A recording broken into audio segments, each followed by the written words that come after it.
자, 우리에게 주신 하나님의 말씀 함께 보도록 하겠습니다. 오늘 주신 말씀은 요한복음 4장 요한복음 4장 3절부터 34절까지의 말씀입니다. 요한복음 4장 3절부터 43절까지의 말씀입니다.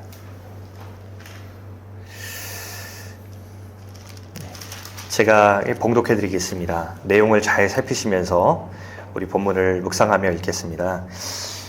유대를 떠나사 다시 갈릴리로 가실새 사마리아를 통과하여야 하겠는지라. 사마리아에 있는 수가라 하는 동네에 이르시니 야곱이 그 아들 요셉에게 준 땅이 가깝고 거기 또 야곱의 우물이 있더라. 예수께서 길 가시다가 피곤하여 우물 곁에 그대로 앉으시니 때가 6시쯤 되었더라. 사마리아 여자 한 사람이 물을 기르러 왔음에 예수께서 물을 좀 달라 하시니 이는 제자들이 먹을 것을 사러 그 동네에 들어갔음이로라. 사마리아 여자가 이르되 당신은 유대인으로서 어찌하여 사마리아 여자인 나에게 물을 달라 하나이까 하니 이는 유대인이 사마리아인과 상종하지 아니함이로라. 예수께서 대답하여 이르시되 네가 만일 하나님의 선물과 또 내게 물 좀 달라 하는 이가 누구인 줄 알았더라면 네가 그에게 구하였을 것이요 그가 생수를 내게 주었으리라. 여자가 이르되 주여 물 기를 그릇도 없고 이 물은 깊은데 어디서 당신이 그 생수를 얻겠사옵나이까. 우리 조상 야곱이 이 우물을 우리에게 주셨고 또 여기서 자기와 자기 아들들과 짐승이 다 마셨는데 당신이 야곱보다 더 크니이까. 예수께서 대답하여 이르시되 이 물을 마시는 자마다 다시 목마르려니와 내가 주는 물을 마시는 자는 영원히 목마르지 아니하리니 내가 주는 물은 그 속에서 영생하도록 솟아나는 샘물이 되리라. 여자가 이르되 주여 그런 물을 내게 주사 목마르지도 않고 또 여기 물 기르러 오지도 않게 하옵소서. 이르시되 가서 내 남편을 불러오라. 여자가 대답하여 이르되 나는 남편이 없나이다. 예수께서 이르시되 내가 남편이 없다 하는 말이 옳도다. 너에게 남편 5이 있었고 지금 있는 자도 내 남편이 아니니 내 말이 참되도다. 여자가 이르되 주여 내가 보니 선지자로소이다. 우리 조상들은 이 산에서 예배하였는데 당신들의 말은 예배할 곳이 예루살렘에 있다 하더이다. 예수께서 이르시되 여자여 내 말을 믿으라. 이 산에서도 말고 예루살렘에서도 말고 너희가 아버지께 예배할 때가 이르리라. 너희는 알지 못하는 것을 예배하고 우리는 아는 것을 예배하노니 이는 구원이 유대인에게서 남이라. 아버지께 참되게 예배하는 자들은 영과 진리로 예배할 때가 오나니 곧 이때라. 아버지께서는 자기에게 이렇게 예배하는 자들을 찾으시느니라. 하나님은 영이시니 예배하는 자가 영과 진리로 예배할지니라. 여자가 이르되 메시아 곧 그리스도라 하는 이가 오실 줄을 내가 아노니 그가 오시면 모든 것을 우리에게 알려주시리이다. 예수께서 이르시되 내게 말하는 내가 그라 하시니라. 이때 제자들이 돌아와서 예수께서 여자와 말씀하시는 것을 이상히 여겼으나 무엇을 구하시나이까 어찌하여 그와 말씀하시나이까 묻는 자가 없더라. 여자가 물동이를 버려두고 동네로 들어가서 사람들에게 이르되 내가 행한 모든 일을 내게 말한 것을 사람을 와서 보라.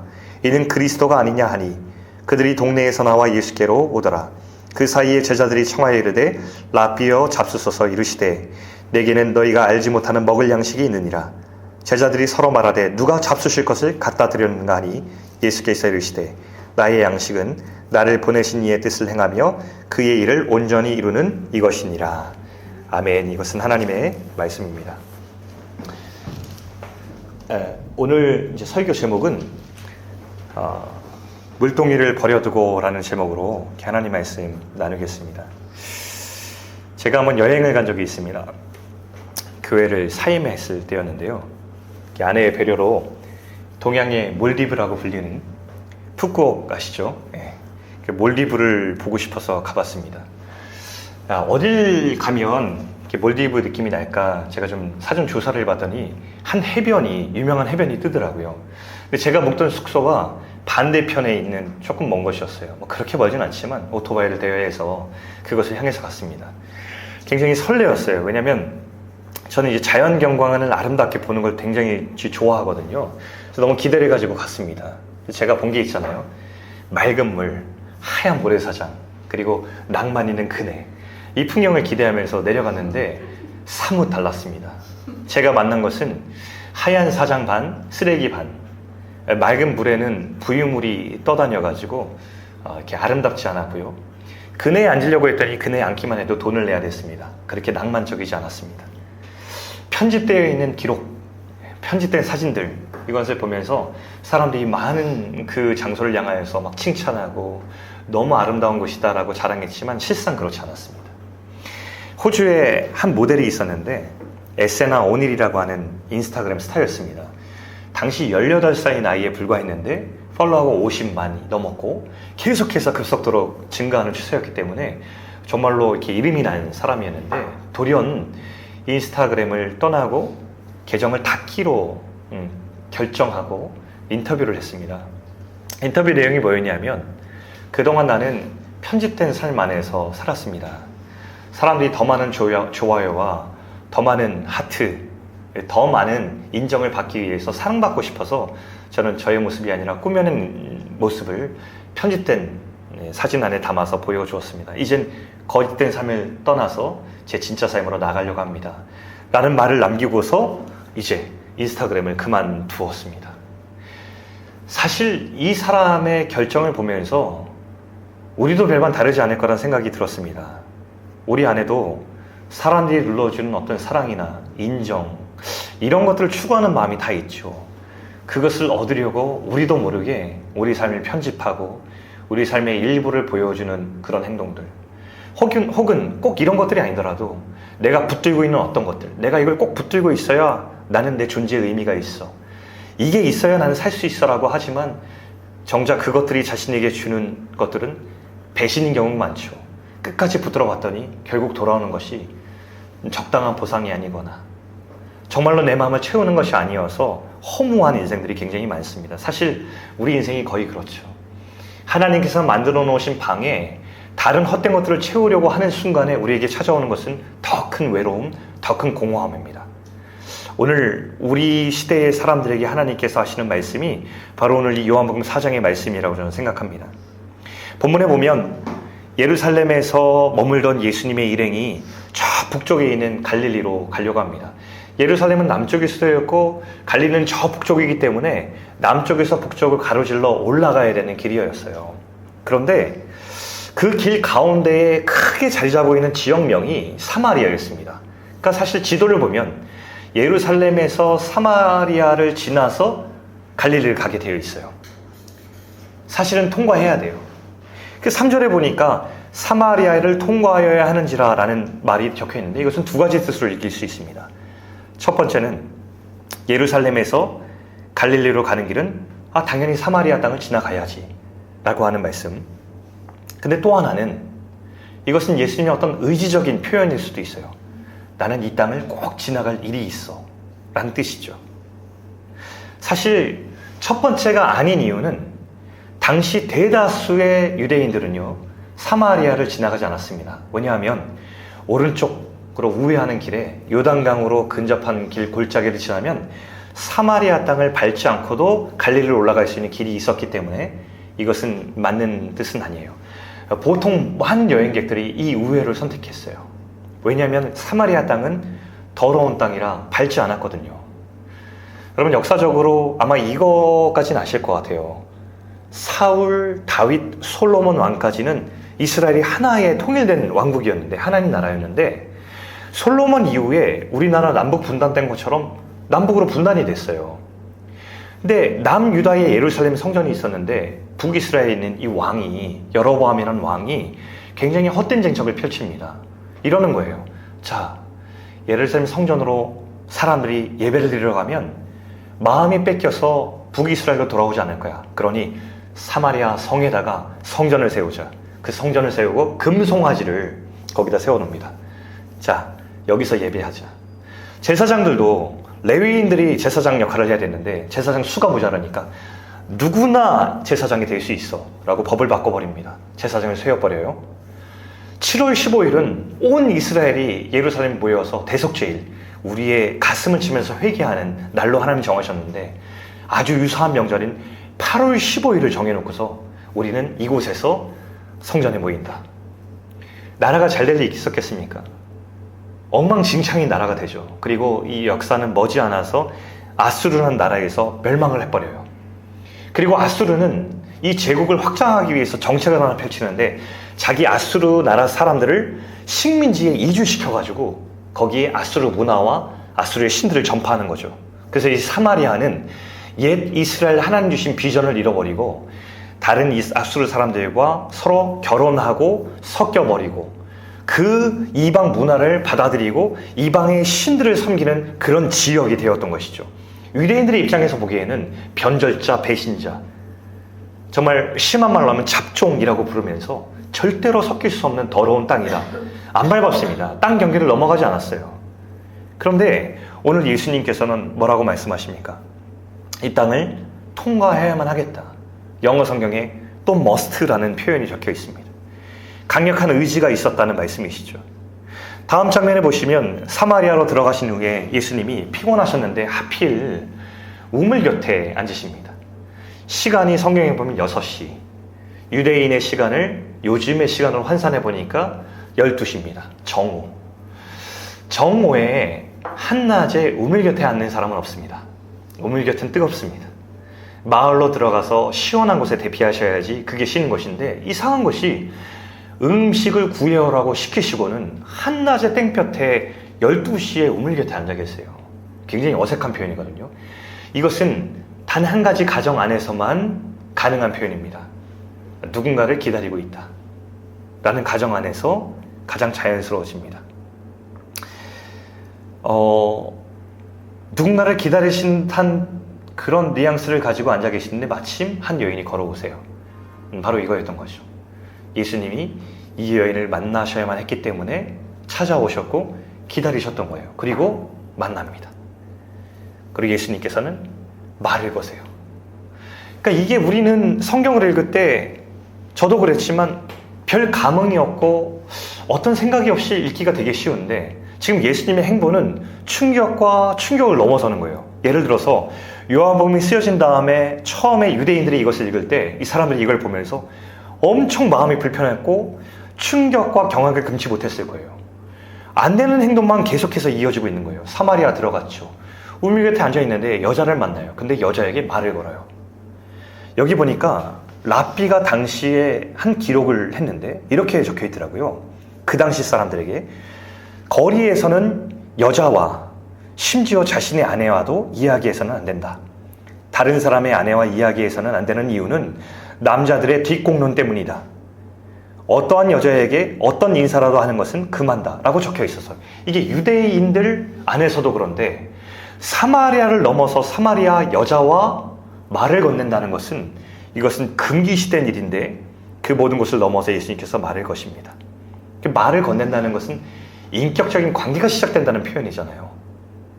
자, 예수님께서 첫 마디를 거셨을 때 내게 물을 좀 달라라고 했습니다.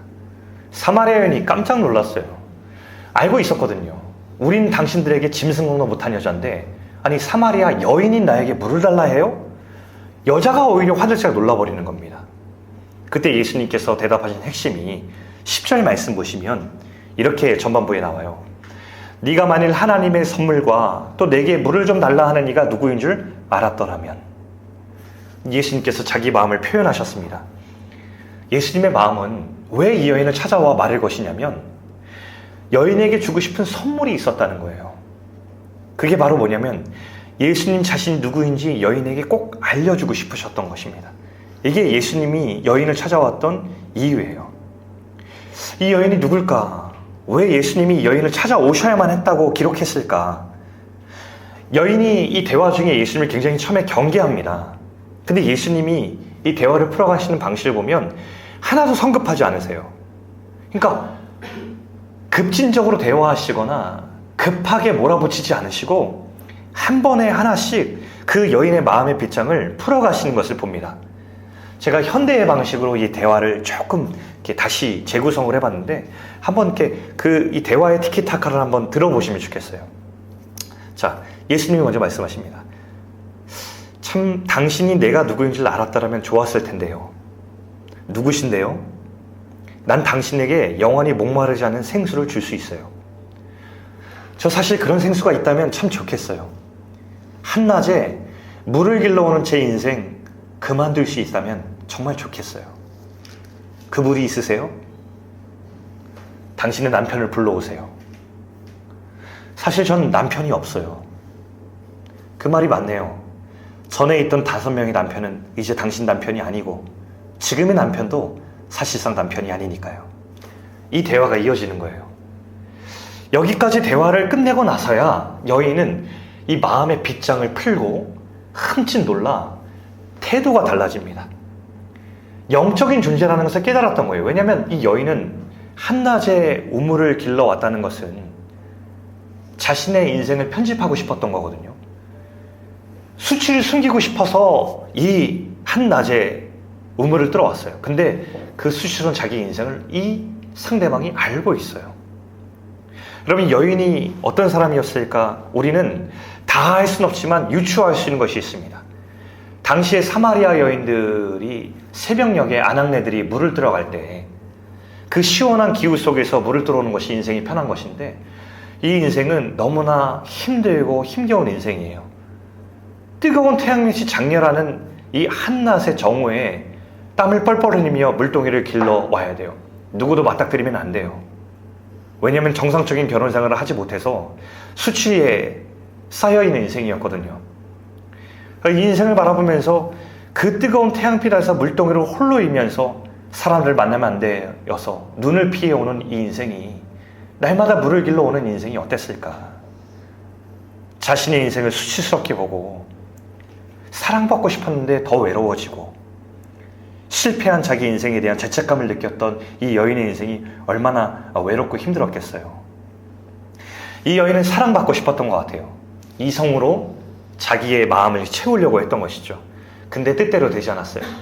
이 남자면 나를 사랑해 줄 줄 알았는데 실패했어요. 또 다른 남자를 만나요. 그래도 실패해요. 또 다른 남자를 찾아요. 계속 실패하는 인생이 되고, 심지어 지금까지도 이 남자로 인해서 사랑받지 못하는 그 실패 가운데 점점 더 초라해진 인생 가운데 살아가고 있습니다. 더 갈증나는 인생이 된 거죠. 우리네 모습과 참 닮아 있어요. 여러분, 소셜미디어 보면 모두가 다 행복한 삶을 전시해요. 그렇지 않아요? 사람들이 요즘 하는 말이 뭔지 아세요? 이런 말이 나오기 시작했어요. 예전에는 전시하고 관람하고 전시하고 관람하고 이게 다였거든요. 근데 요즘에 제3의 목소리가 등장했어요. 이런 거죠. 이상하다. 소셜미디어 보면 다 돈이 많고 다 행복하고 다 화려한데 나만 이렇게 사는 거야? 라는 목소리가 등장하기 시작했습니다. 여러분, 이게 편집된 삶을 전시하는 것들에 대한 이 거짓됨이 이제는 사람들이 눈치채기 시작한 거예요. 사람들의 삶은 그곳에서 화려한데 실제 일어나는 우리 현상에 있는 뉴스에 보면 사람들이 굉장히 괴롭고 더 아프고 더 외롭대요. 심지어 성공한 사람마저도 자기 생을 끝내는 인생이잖아요. 오늘 여인의 태도가 이제 달라지고 나서 질문이 바뀌어요. 20절에 보면, 예수님, 우리 조상들은 사마리아 산에서 예배했는데 유대인들은 예루살렘의 성전에서 예배드려야 한다고 합니다. 뭐가 맞나요? 라는 질문이죠. 이 질문이 되게 뜬금없어요. 왜냐면 지금 막 남편 얘기하고 인생 얘기하다가 갑자기 여인이 질문을 확 바꾸는 느낌이 들어요. 그래서 어떤 사람들은 이 여인이 자기 수치스러운 인생 이야기를 피하기 위해서 대화의 방향을 틀었다라고 보는 사람도 일부 있는데, 이것은 좀 맞지 않습니다. 이 대화는 여인이 마음의 문을 활짝 열고 나서 오랫동안 간직했던 진지한 물음을 던졌다라고 보는 것이 더 합당합니다. 왜냐하면 이 여인이 물동이를 계속 이고지고 한낮에 걸어 왔다 갔다 하면서 얼마나 외롭고 얼마나 힘들었어요. 근데 불안이 있었던 거예요. 나 같은 사람도 구원받을 수 있을까?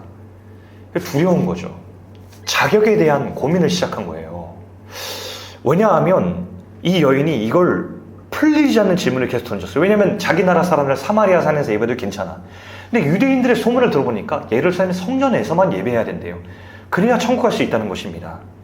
여인이 자기 실패한 인생을 바라보면서 두려움에 휩싸인 거예요. 나 이렇게 살면서 내가 이런 실패한 인생을 가지고 난 하나님 곁에 갈 수 있을까? 난 구원받을 수 있을까? 이 자격에 대한 오랜 고민을 하고 살아갔습니다. 사실 오늘날 우리 한국교회 안에서도, 우리 성도들 안에서도 이 자격의 문제는요, 성경을 우리가 읽을 수 있고 많은 우리 건강한 신학들이 있음에도 불구하고 여전히 자격이 우리의 발목을 잡는 시대를 살고 있습니다. 제가 한국 교회에 섬길 때 교구를 딱 1년 담당했던 적이 있었는데, 이 교구라 함은 어른들을 담당하는 걸 말해요. 근데 그때 한 집사님이 저를 찾아왔어요. 목사님, 저희 어머니가 암투병입니다. 나이가 많으신, 이제 연로하셨어요. 근데 암투병 하시면서 이제 생애 마지막을 준비하고 계세요. 그런데 저희 어머니를 좀 만나주세요. 이유인즉슨 암투병으로 살 날이 얼마 안 남으셨는데 지금 병석에 누우셔서 몹시 두려워하고 계신다는 거예요. 벌벌 떠신대요. 왜냐하면 내가 하나님 곁에 갈 수 있을까? 근데 이 어머님이 평생 권사님으로 살아오신 분이에요. 정말 잘 섬기셨던 분이고 신앙이 특별했던 분인데 마지막에 이 자격을 두고서 벌벌 떨시면서 두려움에 빠지신 거예요. 그래서 그걸 보다 못한 집사님이 저에게 목사님 한 번만 만나주세요. 저라고 뭐 대안이 있겠습니까? 갔어요. 그리고서 귓가에 대고 누워 계신 그 권사님을 향해서 권사님, 예수님이 권사님을 이 땅에 보내신 거 아시죠? 근데 권사님 너무 사랑하셔서요. 예수님께서 그 피로 십자가 위에서 권사님을 위해서 사랑을 다 확증해 주셨대요. 그리고 십자가의 사랑은요, 한 번도 변치 않고 권사님의 인생을 지금껏 인도해 주셔서 자녀를 삼아 주신 것 권사님 아시죠? 권사님의 어떤 자격이나 권사님이 어떤 일을 해서 하나님 받아주신 거 아니고 저와 권사님 모두 자격이 없지만 하나님께서 사랑해 주셔서 자녀로 삼아 주셨대요. 권사님 이거 변치 않아요. 믿으시죠? 라고 했더니 이 권사님께서 이게 끄덕끄덕 하세요. 정말 다행히도 권사님께서 그 이후로 평안을 찾으셨대요. 집사님이 너무 행복해 하세요. 너무 좋아하신대요. 그리고 몇 개월 있지 않아서 하나님 곁에 가셨어요. 여러분, 세상은요, 이토록 권사님으로 살아가고 신실하게 살아갔어도 여전히 이 자격 이야기 앞에 자유롭지 못한 사람들이 굉장히 많아요. 이런 사람들 있죠. 세상에서도 사람들 늘 말하는 게 이거예요. 나 이렇게 노력해서 이렇게 성공 이뤘어. 나 이렇게 의식 있게 잘 살았어. 나는 이런 사람이 되었어. 근데 성경은 이 마음도 다 우상이라고 얘기합니다. 자격이 없어 떠는 것도 마찬가지예요. 예수님 믿으면서도 내가 구원받을 자격이 있으니까 긴장 속에 살아가는 사람이 있어요. 예배 가운데 나와서도 예배 가운데서 늘 두려움이 있어요. 나는 괜찮을까? 그런 사람들에게 들려주신 주님의 음성이 바로 오늘 이어 나오는 거예요. 23절 말씀이 바로 그거거든요. 23절 말씀 같이 한번 우리 읽어봐도 좋을 것 같습니다. 23절 말씀, 자, 시작. 아버지께 참되게 예배하는 자들은 영과 진리로 예배할 때가 오나니 곧 이때나 아버지께서는 자기에게 이렇게 예배하는 자들을 찾으시느니라. 그 다음에 이렇게 나옵니다. 하나님은 영이시니 예배하는 자가 영과 진리로 예배할지니라. 굉장히 유명한 말씀이죠. 근데 우리가 이 맥락에서 나왔다는 것을 염두에 두고 이걸 다시 한번 읽을 필요가 있어요. 속뜻을 모르고 예배 잘 드려야지, 더 진실된 마음으로 나아가야지 라는 마음으로만 우리가 쓰기 쉬운데, 이 말씀은 여인의 질문에 대한 대답으로 예수님께서 하신 말씀이에요. 핵심이 뭐냐면요, 더 이상 예배가 장소와 방법 같은 것에 있지 않다. 그것을 우리가 자격을 얻고 못 얻는 것이 아니다. 예배의 의무, 예배의 헌신, 예배의 장소, 예배의 방법론이 더 이상 아니다. 예배의 핵심은 내가 이제 십자가에서 너희들에게 베푸신 사랑으로 열려진 하나님과 너의 인격적 관계, 바로 거기서 시작되는 참된 예배에서 누려지는 기쁨과 자유함이다 라는 것을 여인에게 들려주시는 음성이 이 대답이었습니다. 이제 새로운 예배가 열린다. 더 이상 장소에 얽매여 있는 것이 아니라, 자격에 얽매여 있는 것이 아니라 이제 진짜 인격적으로 하나님의 사랑 안에서 누리는 예배와 기쁨, 그 자유가 시작된다라고 하나님께서 말씀해 주시는 것입니다. 여러분, 사실 예배에 대해서 우리가 생각할 때에 무엇이 예배일까? 예배에 대한 얘기가 굉장히 많이 있습니다. 어떨 땐 교회에 가서 예배에 대해서 여러분 온 얘기 되게 많이 합니다. 최근에요, 제가 한번 논쟁에 직접 한번 댓글로 참여를 처음으로 해본 그 논쟁 이슈가 있었습니다. 소위 크록스 논쟁이라고요. 예배 드릴 때 크록스 신고 와도 됨 안 됨, 어떤 목사님이 이것을 던진 거예요. 거기에 댓글이 엄청나게 달렸습니다. 제가 보다 못해서 거기 한번 참여한 적이 있거든요. 이 이유는 제가 이제 이 대답은 지금 설교 중에 하진 않겠습니다. 근데 그 정도로 예배에서 뭘 신어야 되냐, 뭘 입어야 되냐, 어디까지가 경건한 거냐, 굉장히 많은 방법론이 대두됩니다. 1세기에 처음 예배가 시작됐을 때 예배 모양이 어땠을까요?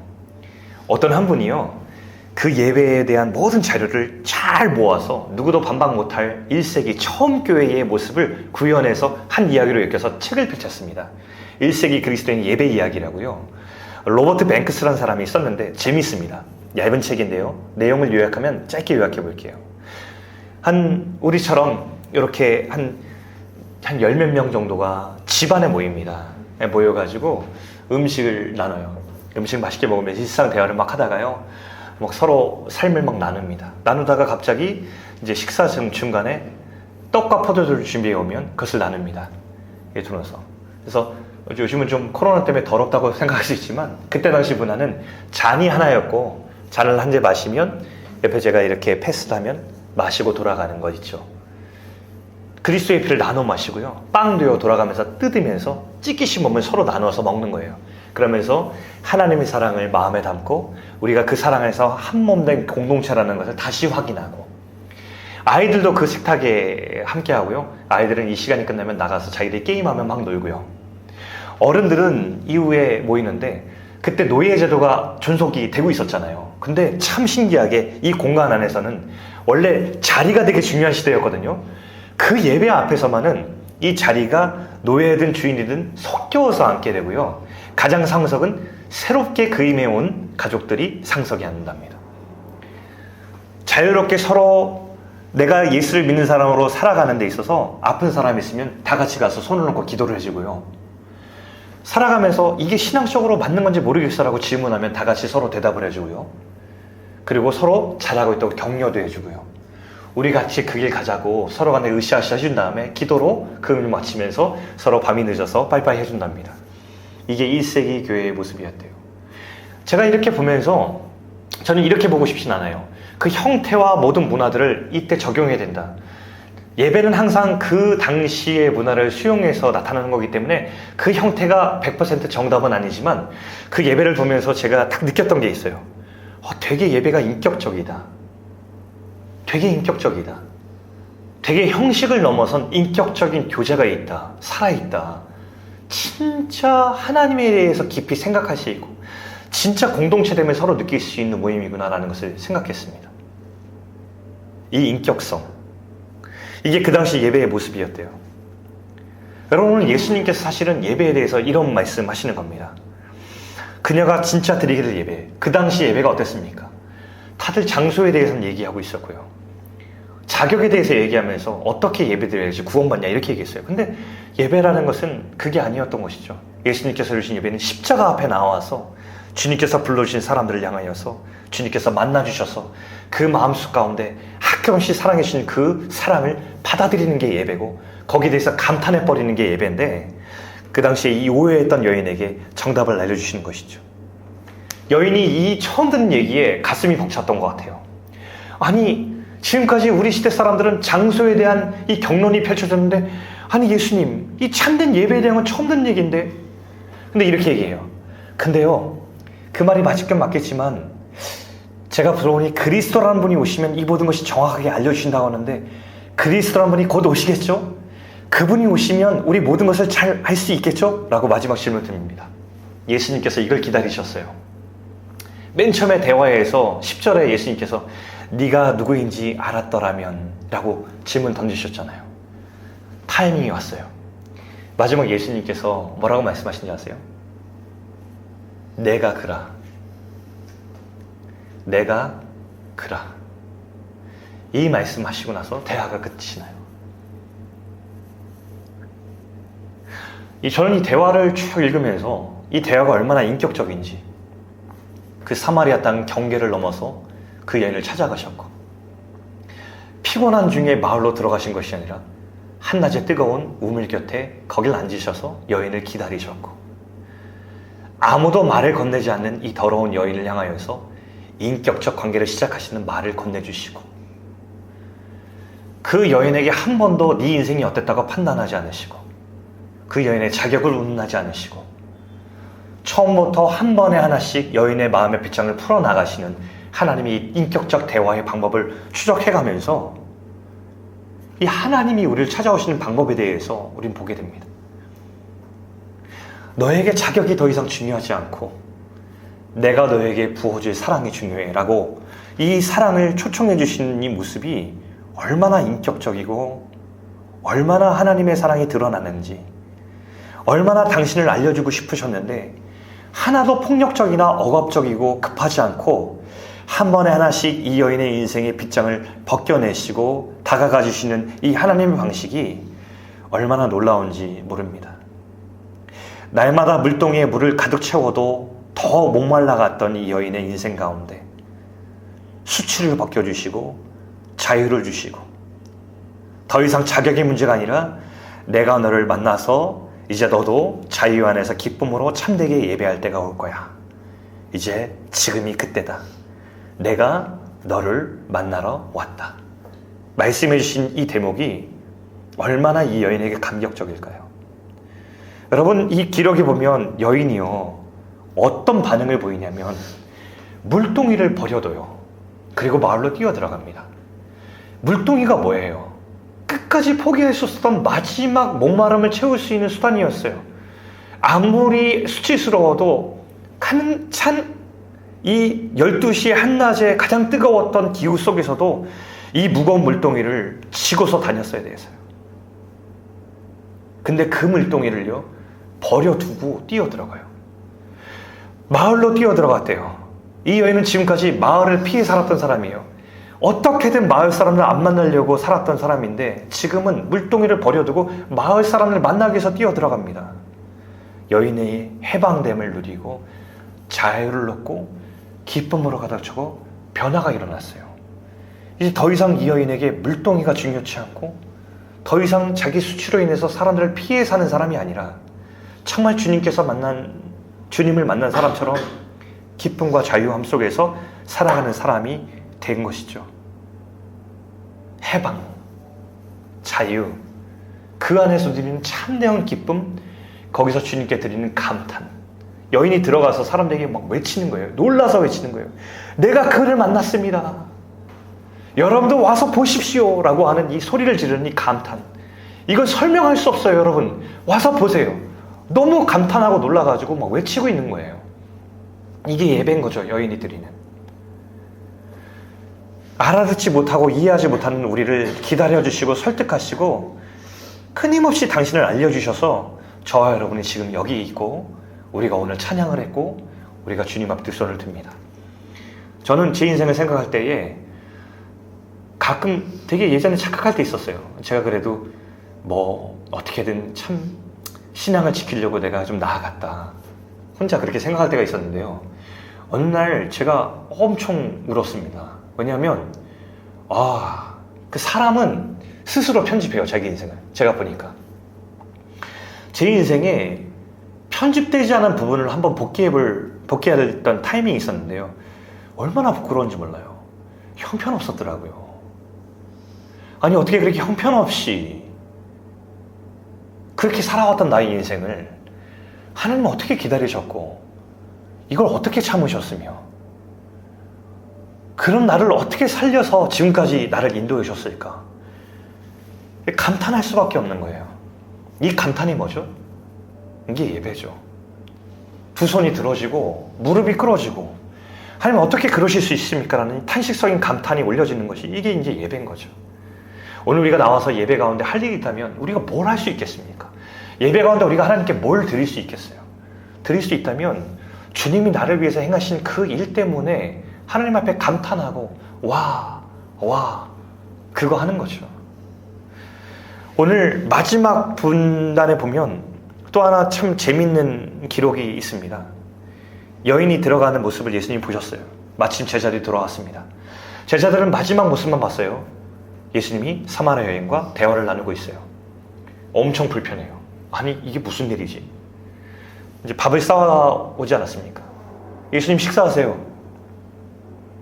나 먹었어. 나 너희들이 모르는 양식이 있었어. 제자들이 서로 이렇게 대화 나누는 장면 봅니다. 되게 이렇게 참 복음서에도 이렇게 굉장히 해학적이에요. 서로 얘기 나눠요. 야 누가 예수님 갖다 드렸어? 서로 묻는데 서로 몰라요. 예수님이 그때 얘기하시는 말씀이 너희들이 모르는 나의 양식이 있는데 그것은 하나님의 뜻을 온전히 행하는 것, 그 뜻대로 사는 거야. 이렇게 얘기하십니다. 큰 레슨이죠. 그 예수님이 이런 거예요. 나 너무 신나 지금. 나 엄청 기쁘다. 나 안 먹어도 배불러. 밥 먹는 거는 조금 있으면 먹을 때 잠시 기쁘고 다시 배고파지거든. 근데 하나님이 나한테 이 영원히 배부르고 기쁜 양식을 주셨어. 하나님 뜻대로 사는 거야. 그 여인의 뛰어가는 뒷모습을 보면서 예수님께서 신이 나셨던 거예요. 여인도 신났고 예수님도 신났고, 여인은 물동이를 버려뒀고 예수님께서는 먹지 않아도 배부르고, 이 여인은 아마도 이 예수님의 신나하셨던 그 흥분된 삶을 가지고 이제 살아가게 됐겠죠. 그리고 이 오버랩된 겹쳐진 모습은 또한 오늘을 살아가는 우리의 모습과도 함께 오버랩되면서 우리를 이 삶으로 초청합니다. 예수님이 우리를 만나주셨어요. 너무 감사합니다. 감탄합니다. 그리고 우린 감탄해가지고 예배를 드리고 삶으로 나아갑니다. 그리고 예수님은 야, 너 이거 해야만 해. 그래야 자격이 있어. 이렇게 삶을 부르시는 분이 아니고, 야, 이 삶으로 와봐. 진짜 신나고 진짜 흥분되고 안 먹어도 배불러. 충만한 삶으로 우리를 초대해 주시는 거죠. 하나님의 뜻대로 살아가는 삶. 첫 마음을 잃어버릴 때가 되게 많습니다. 예수님 만났던 그 순간 감탄하고 눈물을 흘리고 무릎 꿇어 제가 이런 적도 있거든요. 주님, 제 인생 다 가지십시오. 주님, 제 인생 만나주신 것 이 순간 외에 전 어떤 것도 더 이상 주님께서 주시지 않으셔도 저는 충분합니다라고 고백하는 순간이 있는데, 살아가면서 저한테 있어야 될 것들이 얼마나 많고 얼마나 불안한 것이 많고 염려가 많고 가져야 되는 것이 많은지요. 다시 이 말씀이 우리를 부르십니다. 가장 신나고 복되고 신나는 인생은 바로 이 인생이라는 것을 오늘 주님께서 초대해 주십니다. 바로 이 참다운 예배 인생으로 나아갈 수 있는 저와 여러분 될 수 있기를 주의 이름으로 축원드립니다. 우리 같이 한번 결단 찬양 드리고 우리 기도하는 시간 갖도록 하겠습니다. 우리 주 없이 살 수 없네 이 찬양 드리면서 나아가겠습니다.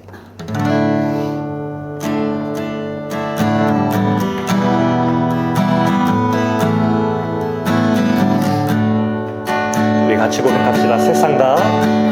세상 다 변하고 이 삶의 끝이 와도 주 없이 살 수 없네.